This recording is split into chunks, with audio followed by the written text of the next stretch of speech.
네, 반갑습니다. 이제 7시가 돼서 이제 행사를 진행하려고 하는데요. 아마 대부분 분들이 이제 페이스북이나 뭐 이렇게 해가지고 이제 링크를 받으셔가지고 바로 시청하시는 분들도 계실 거고, 저희가 아마 이제 이 링크는 이제 페이스북 라이브로 하더라도 나중에 또 시청이 가능하셔가지고 나중에 보시는 분들도 계시더라고요. 밤늦게. 그리고 앞으로도 이제 유튜브 링크로 또 유튜브 채널에서도 이제 보내드리려고 하는데요. 일단 오늘 행사는 북라이브입니다. 북라이브. 이제 책에 관련된 이야기를 나누는 시간이고요. 저희 이제 한겨레 출판과 정치발전소가 이제 공동 기획해서 진행하는 북라이브고요. 오늘 이제 최신작 하니까 좀 이상하네요. 예, 신간이죠. 신간, 지금은 없는 시민, 끝내 냉소하지 않고 마침내 변화를 만들 사람들에게 라는 부제를 갖고 있는 책입니다. 이 책의 저자이신 강남규 저자님 모시고 오늘 이제 책에 관련된 이야기 그리고 책과 관련된 다양한 이야기들을 한번 진행해 보려고 합니다.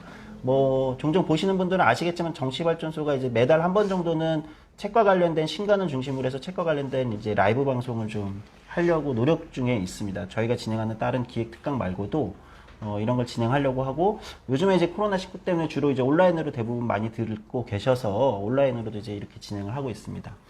자, 오늘 이제 본격적으로 진행을 할 텐데요. 지금은 없는 시민 강남규 저자님 모셨습니다. 옆에 앉아 계시고요. 인사 잠깐 해주시죠. 이쪽으로 인사하네요. 네, 그냥 편하게. 네. 네, 안녕하세요. 지금은 없는 시민 작가, 저자이고요. 강남규라고 합니다. 반갑습니다. 네. 사실 책 제목이 뭐 책에 관련된 이야기를 먼저 좀 해보려고 해요. 제목보다 주변의 반응은 좀 어떤가요? 제가 뭐 개인적으로 제가 하는 SNS에서는 제가 아는 지인들이 이 책에 대해서 뭐 여러 가지 서평도 있고 좀 호평이 많더라고요. 다 책을 증정해드린 분들이 많고요. 네. 책을 증정하신 분들이 쓰시는. 잘 모르는, 제가 전혀 모르는 분들의 반응도 이렇게 열심히 조사하고 하는데, 네. 대체로 이제 90년생이 쓴 글? 이런 맥락에서 얘기가 많이 되는 것 같아요. 뭐 이제 80년대는 너무 늙었고 90년대는 나름대로 아직 젊음이 남아있다. 네. 그래서 이 사람들이 바라보는 사회는 어떤 이미지냐, 이런 쪽에 방점을 찍어서 많이 봐주시는 것 같고, 아는 분들께서는 뭐 네가 결국 책을 냈구나, 뭐 네. 잔잔하고 균형 잡혀 있어서 마음에 든다, 뭐 이런 반응들 많으시고, 그래서 그렇습니까? 아직 반응 열심히 취합하고 있는 중입니다. 첫 번째 책인가요, 혹시? 네, 작가님의? 첫 번째 책이죠. 첫 번째, 이게 단행본으로는 아마 첫 번째 책이시다. 네, 맞습니다. 사실 첫 번째 책이라는 게 저자 본인에게 감회가 되게 새로울 텐데. 네. 네. 원래도 이제 대학교 때부터 계속 글을 썼으니까 언젠가 내 이름으로 된 책 한 권 받고 싶다, 네. 얻고 싶다 생각을 했는데 이렇게 갑자기 찾아올 줄은 몰랐습니다. 그렇습니까? 일단 책에 관련된 이야기를 조금 더 하면, 사실 이 책이 이제 저자 자체가 지금 이제 연생으로는 아까 얘기했지만 이제 90년대생이시잖아요. 90년생 딱. 네. 딱 90년생. 요즘 제일 핫하지 않습니까? 사실 90년대생이라기엔 좀 민망한 90년생이긴 한데. 네, 뭐 어쨌든 뭐 숫자로는 구자가 들어가는 거잖아요. 네. 네. 그렇긴 한데 어쨌든 최근에 여러 가지 이제 뭐 사실 정치적인 어떤 변화나 이런 것 때문에 90년대생들이 문화적으로도 뭐 맥락이 있겠지만 굉장히 핫하잖아요. 그래서 이 책을 어쨌든 뭐랄까요? 이게 이제 마케팅 차원일까요? 아니면 이제 어쨌든 담론 소비되는 방식이랄까? 네. 사람들이 이제 입말에 오르기를 90년대생이 바라보는 한국 사회, 이렇게 보통 좀 보는 것 같아요. 그리고 이제 비슷한 어떤 느낌의 최근에 이제 책들도 많이 나오고, 네. 그런 식의 담론도 굉장히 이제 많잖아요. 아마 이제 뭐 당연히 여러 맥락이 있을 것 같은데, 네. 본인께서는 이 책을 좀 그렇게 생각하고 계신 건가요? 90년대생이 보는 한국 사회, 이런 책으로 좀 입말에 오르는 거에 대해서는 어떻게 생각하세요? 뭐 이제 마케팅은 마케팅이고 네. 개인적인 생각을 얘기하면 사실 제가 뭐 90년대생이라서 뭐 어떤 글을 쓴다 이런 자의식 인식으로 글을 써본 적은 거의 없긴 해요. 칼럼을 예. 쓰실 때도. 가끔 이제 한 1년에 한 2번 정도 내가 그래도 청년 필자로 발탁이 됐는데 청년에 대한 얘기를 한 건은 써야 되지 않나 하는 압박을 느끼긴 하는데, 사실 저는 90년생이긴 하지만 딱히 제가 뭔가 새로운 시선, 새로운 관점을 갖고 있다는 생각을 한 번도 가져본 적이 없거든요. 뭐 여러 가지 책에 후기에도 쓰곤 했지만 제가 이제 사상적으로 뭐 수혜를 받았거나 항상 참고하는 사람들은 80년대생, 70년대생, 60년대생, 50년대생들인지 뭔가 90년대생들과 친구들과 같이 교류를 하면서 뭐 90년대만의 새로운 어떤 관점을 획득한다거나 이랬다고 경험을 해본 적은 한 번도 없는 것 같아요. 그래서 뭐 그래도 어쨌든 좀 못 쓴 글이 90년대생이라서 조금 고평가되는 것도 있는 것 같고 그런 점에서는 좀 그냥 긍정적으로 생각하려고 합니다. 긍정적으로, 네. 예. 그러니까 그렇게 입말에 오르는 것도 꼭 나쁜 것은 아니지만 실제 본인이 글을 칼럼을 이제 쓰거나 네. 이제 책을 이제 정리하면서는 90년대생이 바라보는 한국 사회 이런 관점으로 생각하지는 않았었다. 그쵸. 아무래도 네. 90년대생이라고 다 똑같은 게 아니니까요. 그렇죠. 제가 뭐 전 남성이고 비장애인이고 뭐 중산층이고 뭐 대학을 다녔고 제가 바라보는 어떤 세상이랑 뭐 제가 전혀 모르는 청년들이 바라보는 세상이 전혀 또 다르고 그러니까 뭐 저는 제가 뭔가 청년을 대표해서 뭘 쓴다고 느껴본 적도 없고 제가 쓰는 게 청년의 관점으로 생각해 본 적도 없고 좀 마케팅에는 좀 배신하는 말이긴 하지만 사실은 그렇습니다. 저는 오히려 그런 그 일종의 뭐 이제 시류와 다른 돌직구랄까요? 그런 게 좀 더 뭐 개인적으로 이건 이제 저 개인의 이제 그 감상인데 좀 그렇게 좋았던 것 같아요. 그러니까 제목에서도 저는 사실 저자가 90년대생이면 아마도 뭐 출판사도 그렇고 뭐 여러 가지 고민을 했을 때 뭐랄까 좀 더 그런 걸 어필할 줄 알았거든요. 근데 제목이 지금은 없는 시민이에요. 뒤에 부제는 끝내 냉소하지 않고 마침내 변화를 만들 사람들에게 어떻게 보면은 뭐랄까요 저한테는 뭐랄까 고전적인 정치학자들이 쓰는 예를 들면 그런 정치학 책에 쓰일 만한 어떤 제목 뭐 부제는 조금 다르지만 그런 제목이어서 이게 약간 뭐 그런 세대론에 입각해서 자기 얘기를 하고자 하는 것은 아니겠구나. 이런 사실 제목에서 좀 그런 것들이 좀 느껴졌거든요. 네. 네.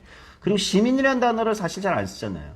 그러니까 이제 한국 사회는 이제 그렇죠. 그런 면이 좀 인상 깊었거든요. 그러니까 한국 사회는 어쨌든 국민 뭐 요런 식의 단어를 더 많이 쓰고 일상으로 많이 쓰는데 본인 제목에서도 그렇지만 책 제목도 그렇지만 중간에 칼럼들도 대부분 이제 시민이라는 단어를 굉장히 많이 쓰잖아요.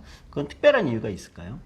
사실 제가 대학교 다닐 때부터 운동권이라 그런지 네. 국민이란 말을 쓰지 말아라 라는 사상적 주입을 받고 다니기도 했고 네. 그러니까 국민이란 말에 되게 좀 막연하다 막연하고 구체적이면 구체적인 어떤 거부감 같은 건 계속 있었던 것 같아요. 이제 뭐 제가 뭐 나라로부터 뭔가 대단한 수혜를 받아본 적도 없는 것 같고 내가 왜 국민이냐 약간 국민이라고 하면 어쨌든 나라의 충성이 아니죠. 그 뭐죠? 뭐 읊는 거 있잖아요. 무슨 국민교육헌장. 네, 뭐 그런 거. 네. 약간 그런 데서 쓰였던 단어들이기도 하고 사실 운동권, 그러니까 좌파 운동권으로서는 거부할 수밖에 없는 단어였던 것 같고 그 이후에는 좀 커오면서는 사실 민중이라든지 좀 노동자라든지 이쪽 단어에 좀 더 집중을 더 자주 사용을 했던 것 같은데 오히려 이제 30 넘어가면서부터는 뭐랄까요?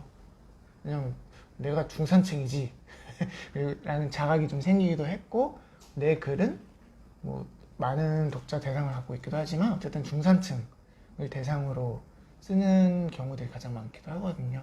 그 중산층에게 어필할 수 있는 뭐 호칭? 찾자 하다가 결국 시민으로 정착을 한 것 같아요. 그러니까 민중이라는 단어를 쓴 것도 아니고 국민이라는 단어를 쓴 것도 아니고 시민이라는 단어를 주로 쓰셨는데 네네. 이제 안에 들어있는 글들에서도 근데 이제 시민이라는 단어가 뭐 설명을 더 이제 들어봐야겠지만 단순히 이제 중산층을 지칭하는 단어는 아니잖아요. 오히려 그렇게 얘기하는 거는 소위 한국에서 사회운동에서 약간 좀 더 고전적인 전통적인 민중운동 진영에서 이제 시민운동을 이제 90년대 이후에 비판할 때 시민을 좀 중산층 단어로 쓰긴 했는데, 네네. 제가 이제 책을 보면서 느낀 시민이라는 거는 오히려 민주주의라는 담론에서 좀 더 많이 쓰이시는, 그러니까 그런 고민 하에서 사용하고 계시다는 생각이 좀 더 들었거든요. 네. 그러니까, 시민이라는 존재는 어쨌든, 완전히 수동적인 존재도 아니고 스스로 민주주의 안에서 자기 목소리와 자기 요구를 가지고 뭔가 적극적으로 반영해 나가는 존재로 보는 거잖아요. 네. 국민과는 또 다르게.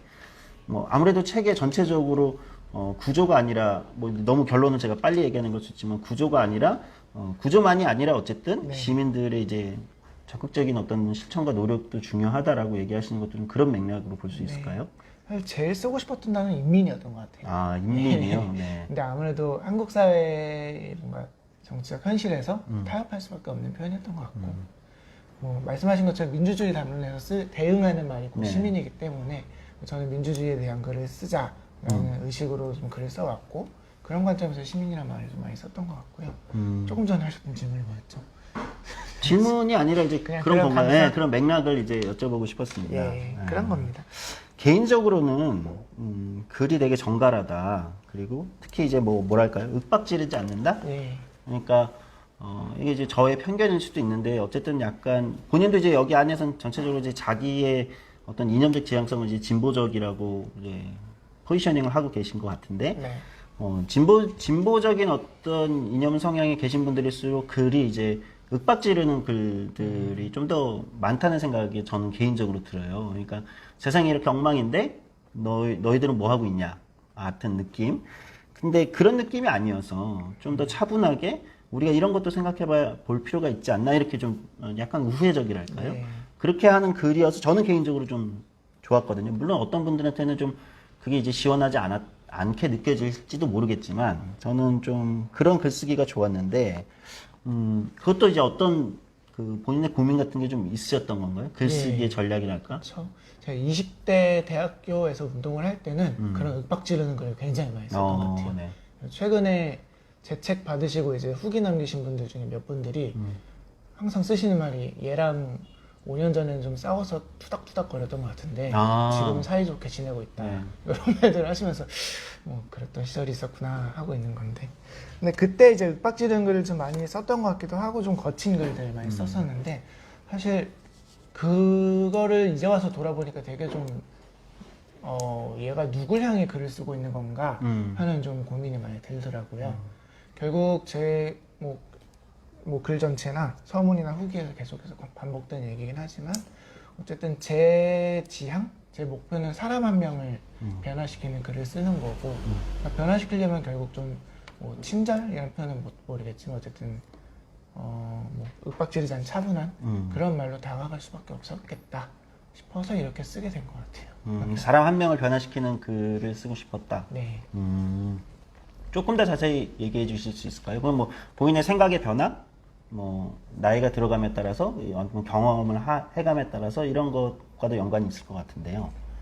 좀 뭐 현실적인 전술이기도 한 것 같아요. 어쨌든 뭐 여러 가지 진단이 있긴 하지만 현재 시대는 반지성주의적이라는 분석들도 많고, 결국 반지성주의적인 어떤 독자에게 말을 걸 때 가르친다. 뭐 가르친다는 말 요즘 정말 많이 비판받는 말이잖아요. 네. 가르치는 태도로 접근했을 때 그 사람이 가르침을 적극적으로 받지 않고 오히려 이제 너는 날 가르치려고 들어 하고 거부하는 제스처가 가장 먼저 나오는 게 현실적인 상황이기 때문에 그런 상황에서 더더욱이나 좀 이런 나름대로 차분하고 말 걸려는 태도로 전술을 택하게 된 것 같기도 해요. 그런데 또 이런 반론이 가능도 할 수 있을 것 같아요. 그러니까 사실 민주주의라는 정치 체제는 시민들이 서로 가르치고 서로 배우는 네. 체제인 거잖아요.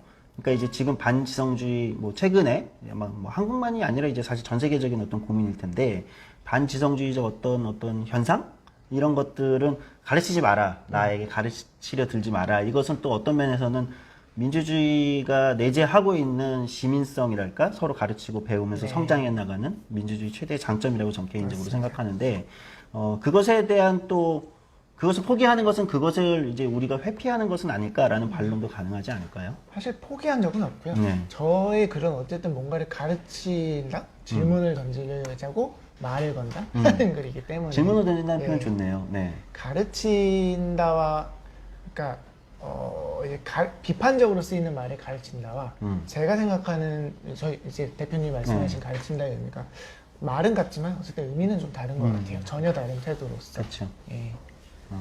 그러니까 어떤 면에서는 서로 가르치고 배우는 것에 어떤 약간 전술 얘기 하셨는데 방식의 차이랄까요? 그러니까 질문을 던진다는 게 사실은 질문해 보는 게 배우는 과정이잖아요. 네. 네. 네, 그러니까 아마 이제 강남규 저자님이 말씀하신 이 책에 제가 굉장히 좋다고 느꼈던 지점은 그렇게 이제 우리 같이 질문을 한번 던져보자 라는 방식이 사실은 어떤 면에서 이제 제가 아까 얘기한 또 민주주의라는 정치 체제가 가지는 서로 가르치고 배우는 것에 굉장히 오히려 맞닿아 있는 방식이 아닐까? 네. 그러니까 그런 생각이 들기도 하네요. 사실 딴 얘기지만 저는 이제 뭐 20대, 30대들이 많이 하는 꼰대라는 말? 네. 이 좀 되게 과장된 측면이 있는 것 같기도 해요. 좀 더 들어볼까요, 얘기를? 어쨌든 뭔가 덫에 들어간 느낌이네요. 아닙니다. 네. 제가 이제 40대 꼰대가 돼가지고 네. 어쨌든 궁금하거든요. 가르치고 배운다는 거는 뭐 동료 시민으로서 저의 나이 차이와 상관없이 동료 시민으로서 서로 주고받을 수 있는 거고 뭐 어떤 점에서 이제 저보다 나이가 많으시니까 저보다 네. 경험이 많으실 수도 있고 경험이 많기 쉽고 더 배우신 것도 많으실 거고 그러니까 서로 영향을 주고받기 위해서는 어쨌든 배우려는 태도와 뭐 가르치려는 태도라기보다 알려주려는 태도가 같이 있어야 이게 같이 갈 수 있는 건데 사실 요즘은 제가 요즘 제일 크게 고민하는 건 어쨌든 그런 것 같아요. 어른들이 그러니까 50대 60대 뭐 지식인 선생님들께서 네. 젊은이들에게 뭔가를 가르쳐 주는 걸 굉장히 경계하신 것 같아요. 근데 실제 네. 저만 해도 제가 40대 초반인데 저만 해도 느껴요. 뭐 얘기하지 말하기가 말아야지. 무섭잖아요, 네, 느끼긴 해요. 네. 그렇죠. 그게 무서워서 이제 젊은이들이 하는 건 다 옳다. 뭐 얼마 전에 한겨레 컬럼에서도 그런 제목이 있었던 것 같아요. 뭐더라. 젊은이들이 언제나 옳다? 아니거든요. 네. 잘못 나갔을 때는 어쨌든 뭐 서로 가르쳐 주고 이 길로 가자라고 북돋아 주고 하는 게 필요한 건데 뭔가 꼰대 담론이 너무 뭔가 일방향으로 이렇게 쭉 커지다 보니까 서로 이제 가르치는 것 자체를 가르치고 배우는 것 자체를 터부시하는 현실이 온 것 같기도 하고 좀 그런 부분들에 대한 약간의 고민들은 있습니다. 저도 예전 기억이 나는 것 같아요. 제가 벌써 10년 전인데 10년 전에 청년 유니온이라는 세대별 노동조합 처음 만들었을 때 당시에도 이제 꼰대라는 단어, 그러니까 워낙 세대론이라는 게 등장할 텐데 이 단어를 노동조합 내에서 써야 되냐 말아야 되냐 한번 토론 논쟁한 적인데 저희는 이제 쓰지 말자 이렇게 결정했던. 그러니까 왜냐면 왠지 부메랑이 돼서 돌아갈 것 같은 그러니까 그런 이미 젊은 불안감을 사람이 나이 든 사람한테 예. 그래서 꼰대라는 단어를 쓰지 말자. 그러니까 그건 이제 굉장히 직관적이긴 하지만 말씀하신 대로 어떤 부분대로 굉장히 생략시켜 버리잖아요. 서로 간의 가능성의 공간이랄까요? 이런 지점을 굉장히 생략시켜 버리니까 안 좋지 않을까 이런 생각을 했던 적이 있는데 지금은 뭐 너무 그게 이제 강력해진 것 같아요. 네. 예. 어쨌든 중요한 거는 서로를 존중하는 태도인 거지 뭔가 가르친다와 배운다는 어떤 뭐랄까요 행위는 아닌 것 같아요. 그러니까 꼭 나이 든 사람이 나이 적은 사람에게 가르치는 게 아니잖아요. 반대도 성립될 수 있는 거고 과정인데 어쨌든 그런 것들에 대해서 우리가 좀 단순화시키고 있는 것은 아닌가? 뭐 이런 저자님의 말씀도 공감이 갑니다. 네. 좀 더 고민해서 언젠가의 칼럼에 한번 청년 필자답게 한번 써보겠습니다. 청년 필자답게 꼰대를 쓰지 말자. 네. 드라마나 영화 이야기들이 네. 제법 많이 나오는 것 같아요. 네네. 네, 이것도 좀 뭐랄까요? 저는 개인적으로는 좀 독특하다고 생각했습니다. 왜냐하면 물론 책 관련된 얘기들도 이제 많이 인용하시면서 쓰시는데 드라마나 영화 얘기를 많이 하시더라고요. 저도 재밌게 봤던 영화들이나 다큐멘터리, 드라마 이런 것들 있는데 즐겨 보시나요? 영화나 드라마를? 사실 2020년쯤에 칼럼 쓰고 나서는 거의 잘 못 보게 됐고요. 19년도쯤에 좀 많이 몰아봤습니다. 네. 하루에 한 편씩. 하루에 한 편이면 만만치 않은 예, 페인 하루에. 생활이신데. 네. 직장이 좀 퇴근이 명확한 네. 직장이다 보니까 그리고 또 출근하는데 1시간씩 걸리니까 계속 보고 쓰고 리뷰하고 그때 기록해둔 것들이 많고 글을 쓰다 보면 어쨌든 고민이 들잖아요. 좀 쉽게 접근할 수 있는 방법, 네. 좀 글을 재밌게 만드는 방법 할 때 제일 먼저 좀 치트키처럼 쓰게 되는 게 결국 영화 얘기, 드라마 얘기, 좀 더 글을 풍성하게 만들고 싶은 책 얘기 좀 이렇게 되는 것 같아요. 특별히 엄청나게 즐긴다기보다 약간 그런 편법적인 접근이 강합니다. 근데 하지만 영화나 드라마가 가지는 네. 장르의 장점이 사실 있잖아요. 그렇죠. 그러니까 훨씬 책으로 저도 비슷하게 글을 쓸 때 다른 이 글의 주제를 다른 책으로 설명하는 것보다 영화나 드라마로 했을 때 소재의 풍부함도 있겠지만 또는 뭐랄까요? 그러니까 글로 설명되지 않는 네. 분위기나 이런 것들은 영화나 드라마가 좀 더 그쵸, 그쵸. 그런 어떤 분위기, 예를 들면 이런 걸 전달하는 데 훨씬 좀 장점이 있기도 했던 것 같아요. 그러니까 글로 쓰면은 어떤 배경을 설명하고 하는데 뭐 거의 원고지 열매를 드려야 된다고 네. 하면은 어쨌든 영화는 이 사람이 이걸 봤다는 전제만 있으면은 몇 마디로 딱 끝나니까 좀 효율적이기도 하고 뭐 설명하기가 좀 더 감정적으로 쉬워지는 것 같기도 하고 그리고 사실은 뭐 영화 얘기가 좀 많이 나왔던 거는 그 지면의 컨셉 자체가 좀 그런 게 있었어요. 아, 그 네.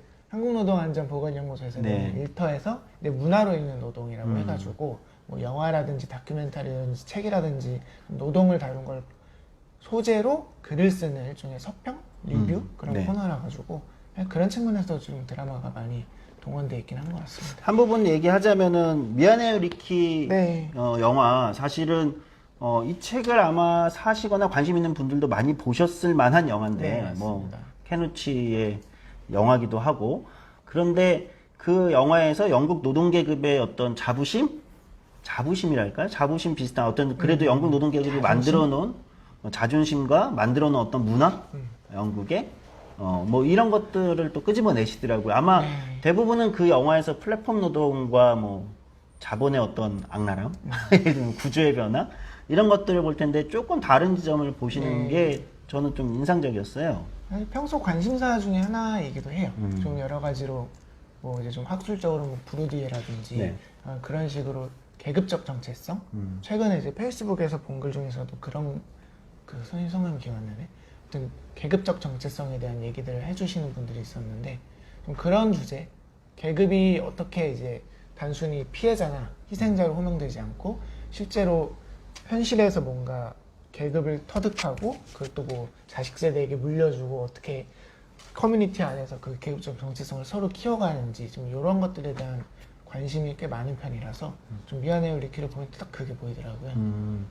그러니까 그거를 이제 한쪽으로 설명하면 이제 어떤 그 뭐 계급의식 같은 게 어떻게 형성되고 그 사회에서 그것이 어떻게 이제 네. 자리 잡는가 뭐 이렇게도 볼 수 있겠지만 저는 개인적으로 이런 표현을 좀 좋아하는데 아 그게 민주주의 안에 노동이 안착돼 있는 것과 노동이 배제된 민주주의의 차이가 저런 문화적 차이에서 그러니까 드러나기도 하는 거구나 이렇게 저는 좀 느끼기도 하거든요. 네.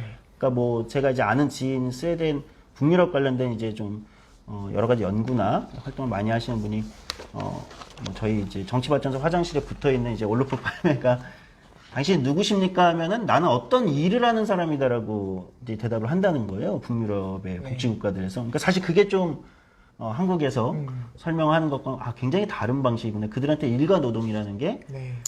그런 식으로 자신의 어떤 정체성이나 존재 증명을 하기도 하는 거구나. 네. 그런 사회에서 노동과 일의 개념은 다를 수 있겠구나. 이런 걸 좀 저도 듣긴 했는데, 저자님이 쓰신 이제 미안해 리키에서의 그 지점을 끌어내는 걸 보면서 저도, 이런 부분들이 오히려 우리가 주목할 수 있겠구나. 이런 생각도 들었어요. 뭐 역사적인 얘기고 잘 모르는 분야긴 하지만 어쨌든 뭐 유럽은 노동운동으로 시작해서 민주주의로 확대된 거 네. 측면이 있는 것 같고 한국은 오히려 민주주의에서 노동운동으로 확산되어가는 과정이 아직 그쵸, 좀 다르죠. 있습니다. 네.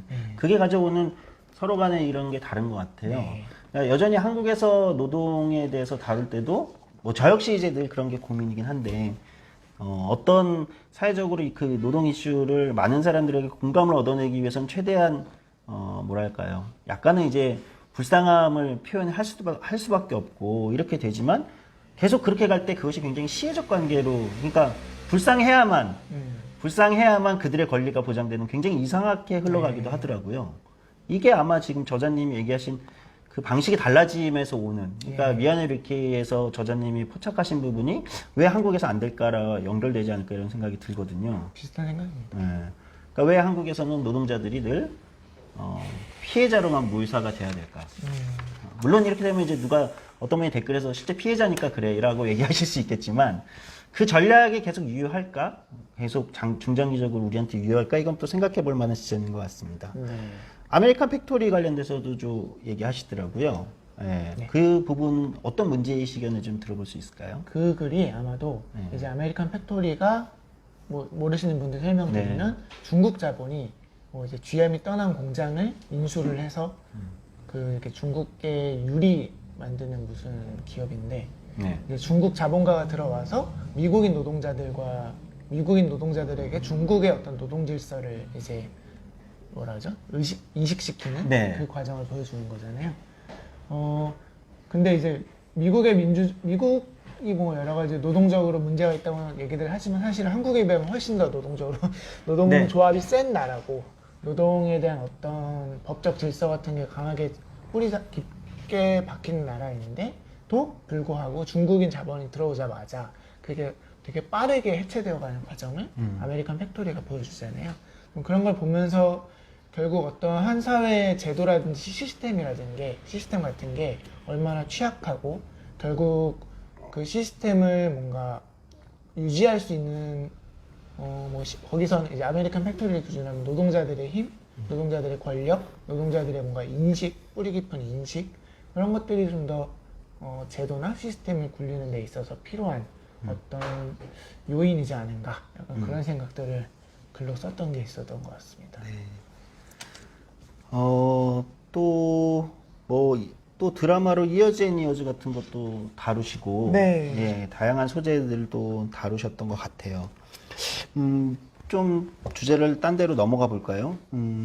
개인적으로는, 사실 한국 사회에서는 진보주의 이런 게 좀 강하죠. 너는 무슨 주의자야? 너는 뭐야? 라는 질문이 되게 강한데, 네.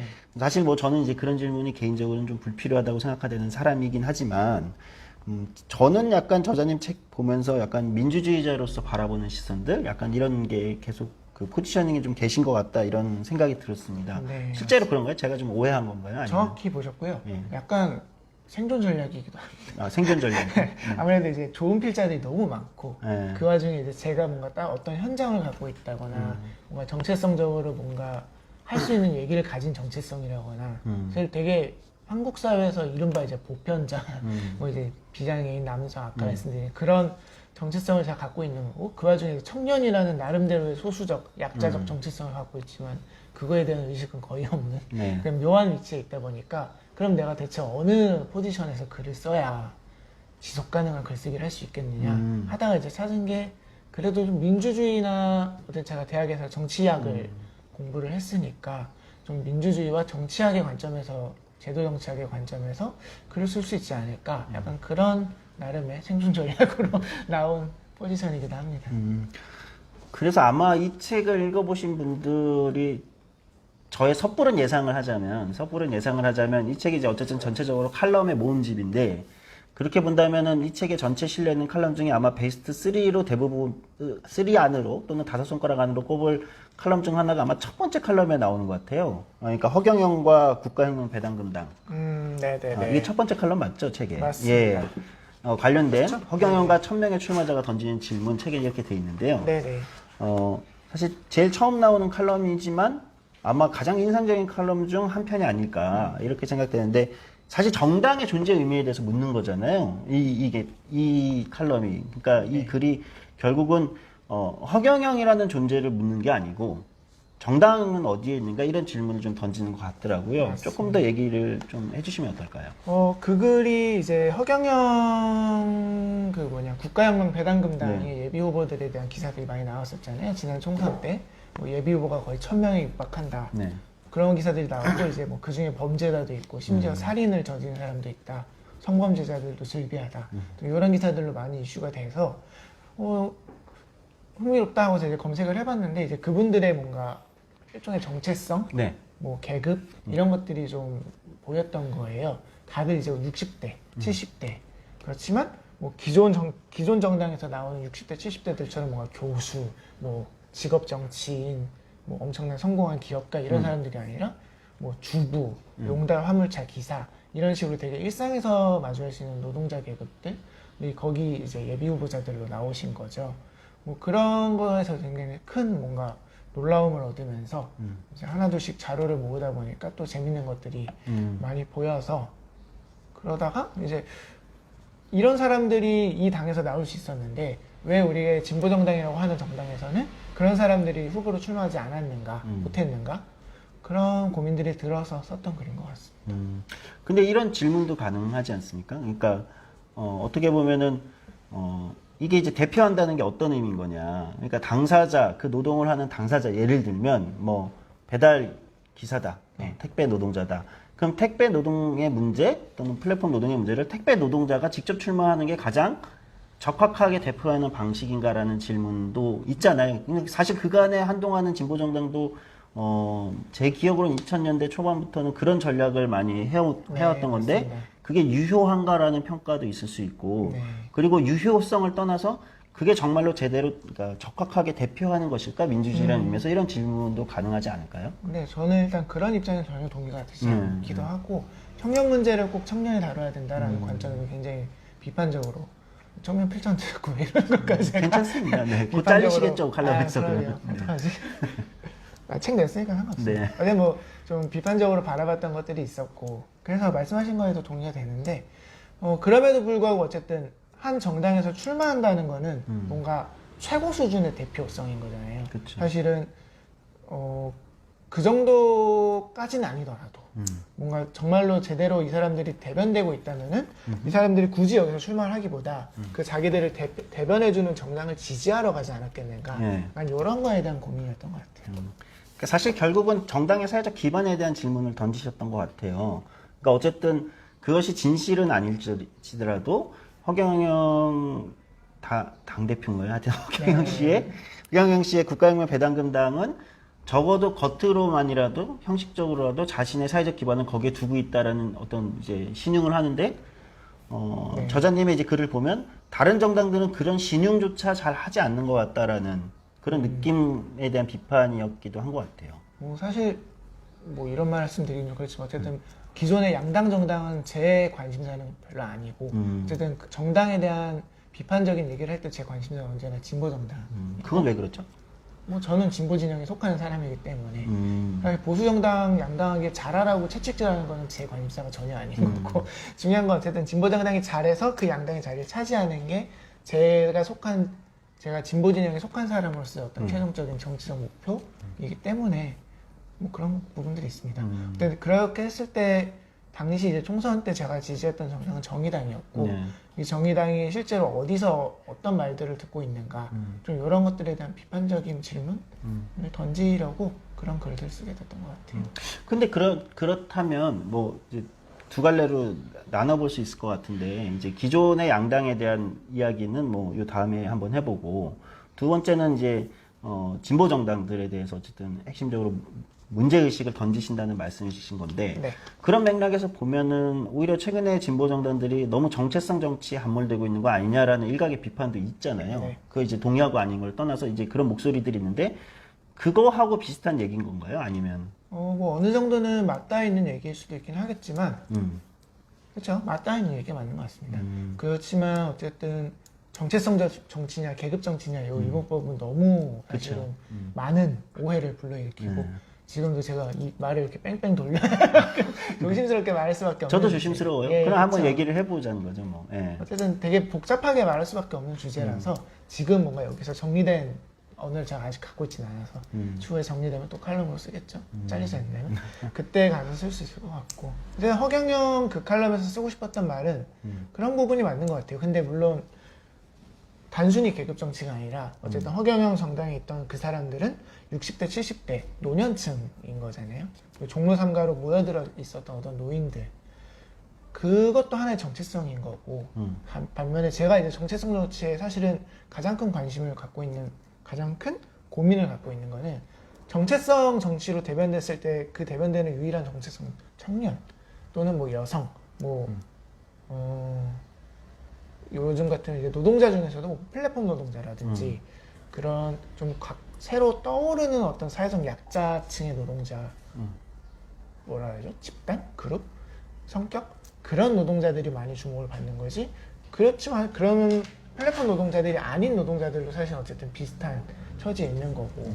근데 정체성 정치나 계급 정치를 얘기할 때 뭐 그런 식으로 좀 사회적으로 이슈가 되는 어떤 정체성? 사회적으로 다른 정체성에 비해 오히려 발언권을 갖고 있다고 얘기될 수 있는 정체성들이 좀 더 주목받는 식의 정체성 정치에 대한 좀 더 비판적인 고민이었던 것 같습니다. 역시 복잡해지네요, 말이. 우리 소외된 목소리를 정당들이 하는 노력을 해야 된다. 네. 근데 이제 허경영의 국가용을 배당한다는 어쨌든 적어도 기존 정당들에서는 소외되어 있는 사람들을 네. 어쨌든 형식적으로나마 뭘 하려고 하는 걸로 신용을 하는 것에 대한 것을 대비시키신 것 같은데. 노년 정치에 대한 관심이 제일 컸던 것 같아요. 네, 오히려 정의당의 정체성 정치는 청년 정치에 네. 국한이 돼 있었던 거고, 사실 60, 70대 조기 은퇴한 사람들, 뭐 요즘 말로는 신중년들, 이런 사람들에 대한 고민은 많지 않았던 거니까 그거는 일종의 정치적 판단일 수도 있겠지만 뭐 정체성 정치가 넓혀질 수 있는 측면들이 있다면은 충분히 넓혀져야 되지 않는가, 이런 고민도 있어요. 그렇네요. 오히려 이제 60, 70대들은 오히려 정치적으로 가장 소외받는 집단은 네. 아닐까 이런 생각도 들기도 하거든요. 똑같이 어려운데. 네. 그리고 똑같이가 아니라 아마 더 어려울 것 같은데요. 노인 빈곤율이나 자살률을 보면 그쵸. 고독사라든지 충격적인 수치를 지금 기록하고 있어서. 네. 네, 뭐 그리고 저 개인적으로는 공론화위원회 관련된 칼럼에서 네. 제가 제대로 글을 읽은 건지 모르겠는데 약간 수기민주주의라고 얘기되는 것의 한계 이런 걸 좀 말씀하신 것 같아요. 네네. 사실 수기민주주의 어느 순간부터 한국의 진보나 개혁 진영에서 늘 굉장히 정답인 것처럼 얘기되고 공론화위원회도 초기에는 굉장히 각광받았던 거잖아요. 이것이 민주주의다 마치 이런 것처럼. 네네네. 근데 조금 비판적인로 좀 해석을 하신 것 같은데 그것도 좀 들어보고 싶거든요. 어쨌든 저한테 있어서 민주주의는 일종의 이념적 목표라기보다도 이념적 수단에 좀 더 가까운 것 같아요. 사회를 진보시키기 위한 뭔가 가장 현실적이고 유용한 이념을 얘기했을 때 결국 민주주의가 얘기되는 거고, 그래서 저한테 목표는 어쨌든 사회 진보지 사회 민주주의 민주주의의 완성은 아니었던 것 같습니다. 근데 이제 수기민주주의라는 개념 자체가 이제 문재인 정부라든지 이런 기존의 정부 세력들에게 뭐랄까요, 활용되는 방식은 수기민주주의는 그 자체로 민주주의의 완성이다. 그러므로 이 내용이 어떤 내용을 담고 있는지에 대해서 사실 많이 얘기가 되지 않았던 거죠. 뭐 이제 그 원전 네. 이 원전 무슨 원전이었죠? 고리 원전이었죠. 네. 신고리 오르콕이었죠. 그 원전에 대한 수기민주주의를 진행할 때도 그 민주주의를 수기민주주의에 붙이는 어떤 과정은 원전을 폐기하기 위함이어야 되는 거지, 원전을 뭔가 근데 진짜로 그냥 공론장에 툭 던져서 시민들이 원하는 걸 결정하면은 우리는 그거에 따르겠습니다. 이런 태도로 접근하는 거는 민주주의, 어떤 사회 진보를 위한 수단으로서의 민주주의라는 제 이념에 사실 맞진 않았던 거죠. 일종의 그렇게 될 경우는 공론화 수기 민주주의의 탈을 쓴 푸시버튼 민주주의 네, 뭐 이렇게 되는 건 아니냐 이런 얘기. 푸시버튼이요? 네, 그냥 버튼만 시민들은 버튼만 누르고 여론조사가 모든 걸 대체해 버리는. 맞습니다. 뭐 그런 측면이 있었던 것 같아요. 그렇군요. 그러면은 아예 종합적으로 지금 2021년 5월 지금 시점에 저자님이 바라보는 한국의 민주주의는 어떤 뭐 상황이 있는 것 같습니까? 너무 총체적인 네, 너무 정치 총체적이라서 비평이면. 고민을 많이 드는데 뭐 총체적인 아니요. 질문이니까 그 중에 딱 뭐 저자님이 한국 민주주의 지금은 이게 가장 문제인 것 같다. 네. 이렇게 하나를 짚으신다면. 제일 문제라고 생각하는 거는 민주주의라는 어떤 시스템이, 민주주의라는 어떤 이념이 일종의 제도적인 무엇으로만 이해가 되는, 그래서 스위치를 껐다 켜듯이 뭐 민주주의가 완성됐다가 죽었다가 위기가 됐다가 이런 개념으로 이해가 되는 게 문제인 것 같아요. 어쨌든 방향을 이렇게 쭉 가는 거고, 민주주의는 완성된다기보다 끊임없이 어쨌든 발전해 나가는, 역시 뭐 예를 들어 페미니즘이랄지 뭐 사회주의랄지 여러 이념들처럼 마찬가지로 계속해서 진화해 나가는 개념으로 읽어야 맞지 않은가. 그런데 한국의 민주주의는 이제 뭐 민주화 투쟁과 더불어서 어떤 뭐 직선 대통령제를 성취하면 민주주의가 완성된 것이다. 뭐 대통령을 탄핵하면 민주주의가 완성된 것이다. 하는 식으로 일종의 제도적 완성의 개념으로 좀 이해가 되었던 것 같아요. 그러다 보니까 이제 민주주의가 죽어 있으면 시민은 민주주의를 재생시켜야 되는 투사가 되고, 네. 민주주의가 재생이 되면은 이제 더 이상 민주주의의 어떤 행위자와는 무관한 위치에 서서 그냥 일상을 영위하는 사람이 되고, 좀 그런 인식 체계, 그 부분이 좀 문제인 것 같습니다. 어쨌든 저희는 일상을 살아가는 시민이 뭐 사람이면서 동시에 노동자이면서 또 이제 민주주의 공화국에서 살아가는 시민인 그런 거잖아요. 네, 계속해서 민주주의를 발전해 나가야 된다는 어떤 이념적 지향 이런 게 많이 부족하지 않은가. 그러니까 완성시켜야 되는 무엇, 딱 고정되어 있는 완성시켜야 되는 수호해야 되는 무엇으로 몇 민주주의를 가지 사고하는 조건을 충족시키면 완성되는 무엇 이런 식으로 이해가 되고 있는 것 같다는 생각이 들어요. 그 부분이 좀 문제인 것 같다. 인상적이네요. 산업재해 문제나 비정규직 문제, 노동 문제 관련돼서도 글을 꽤 많이 쓰셨어요. 네. 특별히 이런 문제들을 좀 다루고 계신 이유가 있을까요? 일단 좌파고요. 좌파니까 노동 문제를 써야 된다는 뭐 언제나 압박감? 압박도 압박이라면 압박 뭔가 성취적 목표? 목표적 성취? 뭐라고 표현하죠? 아무튼 왜일까요? 왜 왼쪽이면 노동을 써야 될까요? 어쨌든 노동 문제가 되게 과소한 게 사회적 현실이고 아까 저희 처음 시작할 때도 시민이라는 개념이 되게 얘기 많이 되셨잖아요. 그러니까 노동자라는 개념이 과소한 거고 시민이라는 개념은 사실 되게 보수적인 맥락에 많이 사용되었던 거고 그래서 노동이라는 문제는 안 다뤄지고 있기 때문에 다뤄야겠다라는 안 다뤄지지는 않았죠.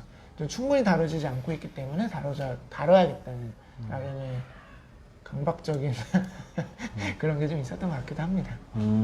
그러니까 사실 거기에는 그런 게 있는 거잖아요. 그러니까 충분히 다뤄지지 않는 거는 중요하지 않기 때문에 안 다뤄질 수도 있는 거잖아요. 사회에서는. 그런데 다뤄야겠다고 생각하시는 거잖아요. 충분히 중요하지 않다. 중요하지 않기 때문에 사회에서 안 다뤄질 수도 있는 거잖아요. 실제 뭐 현실은 왜곡이 있겠지만, 근데 본인은 노동 문제를 좀 더 다뤄야겠다라고 생각하신 거잖아요. 그래서 글도 쓰신 건데, 거기 사이에서의 좀 이유가 있을까요? 이미 노동 문제는 사실 저뿐만 아니라 많이들 다루고 있는 주제이지만 저는 거기에 그냥 기왓장 한 장 얻는 정도로 생각을 하고 있고 그냥 노동 문제가 많이 안 다뤄지고 있다라고 생각하진 않아요. 기성 언론 아까 말씀하신 것처럼 사회적으로 중요하지 않다고 여기기 때문에 안 다뤄진다기보다 사실 뭐 요즘 언론이 뭔가를 다루는 거에 대한 얘기로 많이 얘기되는 게 이제 손정민 씨 사건과 그 한강 네. 대학생 사건과 그 이선호 씨 평택 평택에. 노동자 산재 사건. 근데 그렇게 봤을 때 저희가 손정민 씨 사건이 훨씬 더 많이 다뤄지고 있다고 해서 이게 더 사회적으로 중요한 이슈니까 그렇게 다뤄진다라고 생각할 수는 없는 것처럼 그쵸. 노동 문제도 마찬가지인 것 같습니다. 안 다뤄지고 있다고 해서 그것이 사회적으로 중요하지 않게 여겨지고 있다라고 저희가 뭐 그러니까 우리가 이걸 다룰 필요가 없는 거 아니냐라고 얘기할 수는 없는 거 아닌가 그런 생각이 드네요. 네, 잘 들었습니다. 조금 다른 방식의 이야기를 좀 해볼까요? 저는 이제 아까 그 전체적으로 그 민주주의자로서의 관점에서 어떤 문제들을 바라보고 그러면서 이제 글쓰기의 전략도 뭐 칼럼을 쓰실 때부터 그런 고민을 하셨겠지만 굉장히 차분하게 상대로 윽박 지르는 것보다는 이제 굉장히 차분하게 같이 질문을 함께 던져보는 방식으로 쓰는 이게 인상적이었는데 네. 또 그런 생각도 전 개인적으로 들었어요. 너무 착한 글 아닌가? 그런 얘기 혹시 안 들어보셨나요? 그러니까 듣고 있습니다. 그냥 진보에서 늘 좀 더 사회적 약자들을 옹호하고 예를 들면 이런 식의 글쓰기는 다 맞는 말이어서 너무나 다 맞는 말이어서 정당들이 좀 더 가난한 사람들한테 다가가야 되고 그들의 사회적 기반을 가져야 되고 다 맞는 말이어서 너무 착한 글쓰기는 아닌가? 왜냐하면은 실제 현실의 문제는 노동 문제 본인이 이제 중요하다고 생각하시는 노동 문제도 그렇고 사실 정당의 문제도 그렇고 뭐 또 한 챕터로 굉장히 많이 쓰신 산업재해 문제도 단순히 뭐 이것이 기업의 비윤리나 뭐 자본의 어떤 과도한 이윤 추구나 이런 것에서만 발생하는 게 아니라 우리 내부의 어떤 노동 운동 또는 노동 내부의 어떤 모순이나 이런 거에서도 작동하는 거잖아요. 사실 진보정당 문제 뭐 많이 말씀하셨지만 그것도 그런 면이 있는 거고요. 네. 근데 그런 문제는 별로 너무 안 다루시는 거 아니냐. 그래서 너무 진보 입장에서 기존에 이제 좀 가능한 얘기들만 다루는 거 아니야 이런 얘기도 있을 수 있을 것 같은데 어떻게 생각하시나요? 일단 착한 글은 맞는 것 같아요. 제가 신랑이 콩알만 나가지고 이게 지면에 박제되는 글이라고 생각하면 항상 이렇게 말을 깎고 네. 또 거친 글을 가다듬고 하다 보면 중요하죠. 예. 막 하면 끝나고 나면 너무 착해져있어요. 그래서 페이스북에 올리면서는 좀 이제 좀 거칠게 뭐 네. 의견을 달고 하기는 했는데 뭐 그거는 제 심성의 문제인 것 같고 아 심성이 너무 착하셔서 그렇다는 얘기를 하시는 건가요? 콩알만 해서 겁대가리가 많아서 근데 이제 말씀하신 것처럼 뭐 노동운동 내부의 모순이라든지 진보정당 내부의 모순이라든지 이런 것들을 잘 다루지 않는 것은 사실인데 그거는 뭐 이제 제가 진보 진영에 속하는 사람이기 때문인 것 같기도 해요. 제가 지면에 글쓰기를 할 때 독자 대상으로 삼는 건 어쨌든 무당파라든지 네. 뭐 약간의 진보적인 사람이라든지 약간의 보수적인 사람이라든지 이런 사람들을 많이 염두에 두고 쓰기 때문에 저는 진영 내부의 어떤 갈등, 진영 내부에서 얘기해야 되는 부분들은 진영 내에서 얘기하겠다. 약간 요게 좀 나름대로 진영에 속한 사람으로서 취할 수 있는 뭔가 현실적인 태도랄까요? 아니면 좀 진영주의자적인 태도? 좀 그렇게 봐주시면 어떨까? 그럼 말씀대로 우리 진영주의적인 태도 아닌가요? 그러니까 민주주의자의 태도보다는 일단 우리 진영의 어떤 문제를 일단 약간 실드를 쳐놓고 최대한 무당파나 약간의 온건보수를 땡겨오겠다 이런 전략을 너무 드러내시는 거 아니에요? 그렇다고 뭐 제가 이제 페이스북이나 네. 제 뭐 정당에 속한 커뮤니티나 네. 이런 데서 비판적인 얘기를 안 하는 건 아니에요. 네. 그러니까, 내부적으로 비판적으로 발전해야 될 얘기들은 내부에서 하고 바깥에 내고서 이제 좀 해야 될 얘기들은 바깥에 내고 그러니까 약간 무슨 전략이? 글을 쓰실 때 어떤 독자들을 좀 다르게 여러 층으로 설정해놓고 쓰신다는 말씀이겠네요. 제가 사실 또 전통적인 운동권 조직 출신이다 보니까 나름대로 좀 조직에 충실한 입장을 그렇군요. 태도를 좀 많이 체화한 게 있습니다. 혹여 그런 과거부터 내려온 그런 조직에 충실한 입장들이 우리 내부의 모순들을 여전히 곰게 하는 건 아닐까요? 뭐 진영주의자로서 네. 이 얘기는 여기서 하지 않겠습니다. 네, 알겠습니다. 네, 그리고 또 하나 이제 그 전체적으로 책 전체를 엮으시면서 가지는 이제 문제의식 또는 굉장히 역설하고 싶으신 어떤 이야기였던 것 같은데 네. 구조 만능주의만이 아니다. 네. 그 안에서 시민의 역할, 예를 들면 이런 것들이 굉장히 다르게 사고해야 되는 게 필요하다 이런 걸 좀 뭐랄까요? 저는 그 지점이 좀 전체적으로 책에서 역설하고 싶어 하시는 어떤 핵심 지점 중 하나라고 제가 읽었는데 제대로 읽은 건지 모르겠습니다. 맞습니다. 그 얘기를 좀 더 들어볼까요? 그러니까 구조만능주의, 시스템주의자, 구조만능주의 이런 것들에 대해서 부정하는 건 아니지만 구조의 중요성에 대해서 뭔가 좀 비판적으로 좀 해석을 하시는 거잖아요. 네네. 그러니까 어느 순간부터 약간 구조라는 게 구조를 고쳐야 된다는 말이 일종의 내가 뭘 하지 않아도 된다 알리바이로 쓰이는 것 같은 느낌적인 느낌을 많이 받았었던 것 같고 그러니까 예를 들어서 좀 지하철에서 오늘 그런 생각을 했던 것 같아요. 노약자석이라는 종의 노약자가 앉을 수 있는 시스템이 있는 거잖아요. 하지만 어쨌든 그 시스템은 되게 한정적이고 언제나 좀 꽉 차 있을 수밖에 없고 근데 이제 이 뭐 노약자석이 아닌 자리에 앉아 있는 저는 저 약자는 노약자석에 앉으면 돼. 내가 여기서 비킬 필요는 없어. 라는 식으로 좀 나름의 알리바이를 만든다는 느낌을 많이 받았던 것 같아요. 스스로 좀 그런 느낌을 받았던 것 같아요. 근데 하지만 어쨌든 지금 내 앞에 서 있는 약자한테 필요한 거는 저 노약자석을 확충하라 라는 시스템적인 목소리보다 그냥 내가 여기서 비켜주는 거, 이 사람에게 양보해주는 거, 그게 좀 더 그 사람에게 필요한 하나의 실천적인 행동이 아닌가 좀 그런 생각을 어느 날 지하철 잘 요즘 앉지도 못하지만 퇴근길 출근길에 좀 그런 생각을 했던 것 같습니다. 그때 좀 시스템이라는 게 시스템을 바꿔야 된다라는 말이 당장 내가 할 수 있는 실천에 대한 실천을 하지 않는 거에 대한 알리바이로 쓰이는 게 정당한가? 온당한가? 이게 좀 더 세상을 낫게 만드는데 보탬이 되고 있긴 한가? 이런 고민을 들면서 그런 서문을 쓰게 되었던 것 같아요. 그러니까 굉장히 다양한 방식으로 말씀하신 저는 좀 공감이 많이 갔거든요. 그 어떤 비판하시는 지점이 다양한 방식으로 변주되잖아요. 그러니까 저게 바뀌기 전까지는 네. 안 돼. 네. 그렇기 때문에 지금의 어떤 현상을 유지시키는 것에 대한 알리바이로 작동하기도 하고, 그러니까 마치 그런 거잖아요. 저들이 없어지기 전까지는 안 돼. 그러니 나도 아무것도 하지 않을 거야. 네. 나도 똑같이 할 거야. 네. 라는 알리바이로 작동하게 됩니다. 그러니까 변주 A, 변주 B 이렇게 변주의 방식이 다양하게 지적하시는 분들이 돌아가기도 하는 것 같아요. 그렇습니다. 그럼에도 불구하고 구조적인 부분에 대한 어떤 우리의 문제의식 네. 이런 건 또 필요하잖아요. 그걸 부정하시는 건 아니지 않습니까? 그렇죠. 썼던 것처럼 왜냐면 선거제도나 뭐 이런 것들, 많이 뭐 이런 얘기하죠. 것들도 뭐 그다음에 이제 정치자금법인가요? 공직선거법 이런 것도 많이 지적을 하시잖아요. 중간중간 보시면 그건 사실 시스템에 대한 가장 그렇죠. 문제제기이신 거잖아요. 그러니까 20살 때부터 계속했던 고민인 것 같아요. 시스템을 바꾸려면은 주체가 필요하고 주체를 바꾸려면 시스템이 필요하고 그러면 뭐가 먼저냐? 뭐 계란이 먼저냐, 닭이 먼저. 저희 오늘 웹자보에 나갔던 저희 행사 제목과 비슷합니다. 좋은 시민이 좋은 정치를 만드는가? 그쵸. 네, 좋은 정치가 좋은 시민을 만드는가? 네, 서문에서 쓰기도 그렇게 썼어요. 그러니까 좋은 시스템을 만드는 것도 좋은 시민의 역할인 거고 좋은 시민이 만들어지려고 해도 좋은 시스템을 만들어야 되고 그러면 다시 시민이 만들어야 되고 근데 어쨌든 시스템은 나름대로 좀 먼 어떤 영역의 목표 같은 높은 목표에 있지만 지금 당장 제가 바뀌는 거는 저의 뭔가 결단과 자유의지로 할 수 있는 사람들이 있는 거잖아요. 뭐 저 쓰기를 항상 그렇게 썼는데 모두가 그럴 수는 없다. 하지만 그럴 수 있는 사람은 그럴 수 있다.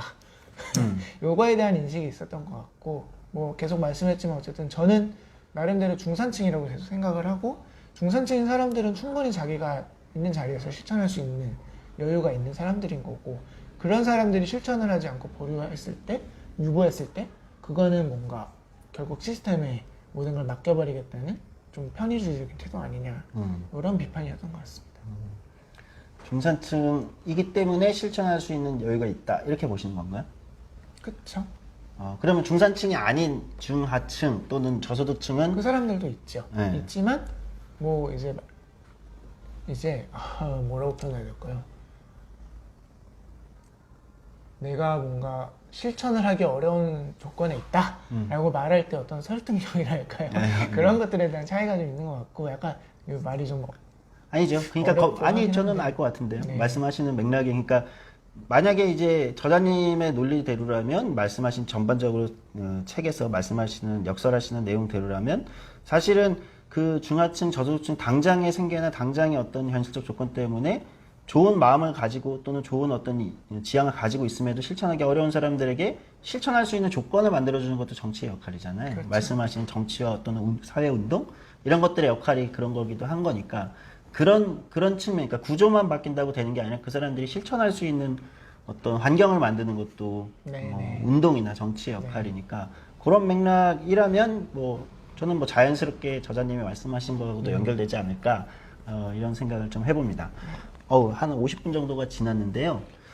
마지막으로 이 책 전체적으로 써오셨던 칼럼을 정리하신 거지만 또 이게 이제 단순히 써왔던 칼럼이나 글들이 모아진다고 책이 되는 건 아니잖아요. 그러니까 그 과정에 또 본인 글들을 읽으시면 다시 또 다듬으시기도 하고 이러셨을 것 같은데 뭐 그러면서 책을 딱 내시면서 이제 꼭 독자들에게 하시고 싶은 말씀이 하나 있으시다면 어떤 게 있을까요? 정리 발언 같은 겁니다. 그 다음 질의응답으로 넘어가야 뭐가 돼서. 있을까요? 지금 책을 만드는 데는 편집자의 역할이 정말 중요하다. 그렇죠. 이거는 제조업입니다. 네. 제조업이에요. 공장에서 이제 사실 그런 저자의 거는 역할은 30%고 편집자의 역할이 70%인 걸 배웠다. 네. 이게 지금 가장 큰 주제인 것 같고 사실 이 책이라는 게 저는 다 제 글이라서 네. 뭔가 하나를 엮인다 이런 느낌을 스스로 받고 있지는 잘 못해요. 다만 이제 읽는 분들께서는 그런 느낌을 많이 받아주시는 것 같고 그런 면에서 역시 편집자는 이렇게 투썸 접을 해야 되지 않을까 싶은 생각이 빠진 글도 있어요. 예, 빠진 글 많죠. 이때 있을 것 같은데 예. 원래 초고와 비교하면 맞습니다. 네. 좀 굳이 책으로 혹시 너무 묵혀나오고 진영주의적 입장이라서 빠지고 아니, 막 그런 건가요? 아니면? 제가 뺀 건 없고요. 네. 당연히 편집자님이 네. 뺐겠죠. 네. 좀 뭐가 빠졌는지도 잘 모르겠어요. 그렇군요. 넣고 싶었던 글은 있는데 네. 몇 가지 빠진 글들이 있는 것 같아요. 이제 좀 사건이 터지면서 더 이상 쓸 수 없는 글들도 있었던 것 같아요. 그럴 수 있겠네요. 또 이게 시기라는 게 있는 거니까. 예. 김종철 그 전 정의당 대표 네. 이 관련 글. 당선되었을 때 썼던 글도 있는데 뭐 이제 그런 거 쓸 수가 없는 글인 거고. 그렇군요. 네, 일단 강남규 저장님하고 이제 저하고 얘기 나누는 건 이렇게 하고요. 현장에도 와 계신 분들 계시고 뭐 지금 온라인으로 보고 계신 분들도 있어가지고 질문 있으시면 온라인은 아마 댓글로 하시면 될 것 같고 네 아니면 또 뭐 현장에서 질문해 주셔도 좋을 것 같습니다. 질문 있으시면 간단히 해주시죠. 네, 말씀하시죠. 지금 열심히 잘 읽었고요. 조금 항상 요새 좀 더 생각이 드는 면인데 어떻게 보면 아까 이야기했을 때 그 청년이란 정체성을 제외하면 어떻게 보면 약자적 정체성은 없는 사람이라고 하셨는데 그런 사람은 어떻게 진보가 되는 것일까에 대한 네. 그 요새 고민이 그런 사람이 갈수록 더 적어지고 있는 것 같아서 있는데 그런 계기라든지 과정 같은 네, 거는 네. 그 전통적 운동권이 되신 과정 같은 네. 거에서 가장 영향을 줬던 것이 네, 어떤 네. 것이 있었는지 사람마다 뭐 경로는 다 다를 수밖에 없는 거고 저의 경우에는 대학에 와서 좋은 선배를 만났다. 사실 이게 제일 큰 경로였던 것 같아요. 대학에 왔더니 과가 운동권이 잡고 있는 학과였고 다행히도 그 운동권이 꽤 건실하고 건강한 운동권들이었고 그 선배들이 제가 이제 밖에 나가서 시위하는 걸 굉장히 무서워할 때 그 선배들을 앞장서서 시위하는 걸 보면서 아 저런 사람들이 있는 한 나는 계속 뭔가 발전해 나가야겠다라는 인식을 받았던 것 같고 또 이건 또 어려운 얘기인데 어쨌든 저는 분명히 20살 때 21살 때는 그런 위치에 있음으로써 노동자들이라든지 이런 사회적 약자를 시혜적으로 바라봤던 게 있는 거죠. 근데 저는 그런 점에서 사실 시혜적이라는 관점, 시혜적인 입장이라는 게 꼭 엄청나게 비판받아야 되는 태도는 아니라는 생각이 들고 일종의 어떤 사회적 문제로 진입하기 위한 입구로서의 역할을 충분히 할 수 있지 않은가. 뭐 시혜적인 입장으로 처음 들어왔어도 같이 소통하면서 존중의 태도를 배워가고 그런 식으로 좀 천천히 진보가 되는 게 아닌가 이런 생각을 많이 받았던 것 같습니다. 혹시 물 한 잔만 좀 어떻게? 아, 네. 네, 곧 갖다 드릴게요. 아, 여기. 감사합니다. 네, 또 질문 있으실까요? 뭐 온라인으로 보고 계신 분도 괜찮을 것 같고요. 네, 현장에 계신 분 질문하셔도 될 것 같습니다. 저도 질문을 네, 하시죠. 처음에 이 약간 세대론의 관점에서 책을 바라보는 분들이 많은 것 같다고 그런 얘기를 잠깐 했었는데 이 책의 꼭지 중에서도 약간 그런 문제를 다룬 게 저는 스승을 잃어가는 시대라고 생각을 하거든요.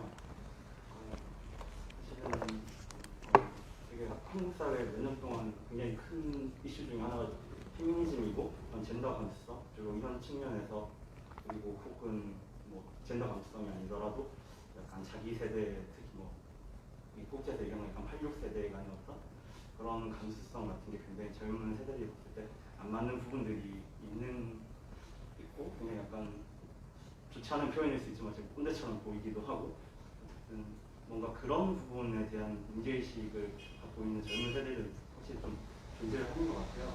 그리고 개인적으로 그런 편이고 이걸 뭐 다 세대의 문제로만 판단할 수는 없겠지만 또 세대라고 하는 부분은 완전히 빼고 보기 어렵다 싶기도 하고 그런 문제에 대해서 약간 세대론 관점 같은 거에서 어떻게 생각하시는지. 예, 잠시만요. 그 질문이 어쨌든 지금 저희 중심으로 돼 있어서 마이크가 안 들리신다는 분들이 있어서 제가 간단히 짧게 요약만. 예. 네. 그래서 이제 아까 이제 질문 이제 현장에서 해주셨는데요. 그러니까 이제 세대론으로 읽지 안 접근하지 않았다라고 이제 저자님 말씀하셨지만 실제 이 책이 이제 스승을 잃어가는 시대 같은 칼럼도 그렇고 어쨌든 뭐 최근에 이제 젠더 어떤 감수성이나 이슈 등등을 이제 대표적으로 해서 나머지 분야 영역까지 세대 간에 분명히 어떤 충돌하고 안 맞는 부분이 있지 않냐 이런 부분에 대해서 책 전체가 세대론을 중심으로 쓰여진 건 아니지만 저자님이 갖고 계신 문제의식이나 이런 것들이 이제 어떻게 되는지 한번 말씀해달라는 이제 질문이었습니다. 사실 저는 스승을 잃어가는 시대 그 글이 이제 조국 사태, 박원순 사태를 보면서 썼던 글이거든요. 그 사건들에 대한 뭐 기성 지식인들의 굉장히 뭔가 이제 이른바 실드치는 반응들을 보면서 썼던 글인데 그냥 그 사람들이 사회적 명망가이기 때문에 그 사람들이 대상이 된 거지 저는 제 세대 사람들이 그렇게 진보적이라고 생각해 본 적이 별로 없거든요. 제 세대 사람들도 계속해서 2차 가해를 하고 있고 뭐 꼭 조국이나 박원순 사건이 아닌 다른 성폭력 사건들에 대해서도 똑같이 그 사람들이 했던 것처럼 마찬가지로 하고 있고 저는 사실 이거 뭔가 혐오의 문제라든지 페미니즘의 문제가 세대론의 문제라고 생각해 본 적은 딱히 없습니다. 근데 그 글은 사실 조금 많이 화가 나서 좀 처음으로 윽박지르지 않는 식으로 썼던 글이긴 해요. 네. 좀 쓰고 나서 이렇게 이 방향으로 쓰면 안 됐었다라는 생각을 좀 많이 했었습니다. 그게 세대로 나뉘는 문제라고 보진 않는다, 저자님. 네. 다만 이제 그 글을 쓸 때는 당시에 그래도 그런 문제들에서 주요하게 이제 발화를 하던 분들이 어쨌든 내가 저 사람들한테 배워서 지금 이렇게 글을 쓰고 있는 건데 왜 저 사람들은 저렇게 되었는가에 대해서 좀 고민하고 싶었고 약간 좀 사실 창피를 주고 싶었어요. 지면에서. 그 댓글로 질문해 주셨는데요. 진보적인 사회운동이 시민사회에서 수기민주주의를 발전시키기 위해 갖춰야 할 것이나 새롭게 시도해 볼 만한 뭐 방안 또는 뭐 고민해 봐야 될 방안? 지점 뭐 이런 거랑 맥락이 같은 것 같아요. 어떤 게 있을까요? 수기민주주의에 대해서요? 네, 진보적인 사회운동이 시민사회에서 수기민주주의를 발전시키기 위해서 뭐 아까 이제 어쨌든 수기민주주의의 좀 한계나 비판적인 부분들 짚으셨으니 뭐 그런 것도 좀 더 발전적으로 가기 위해서는 어떤 게 더 필요할까 이런 걸 지적하신 것 같습니다. 사실 뭐 권력이죠.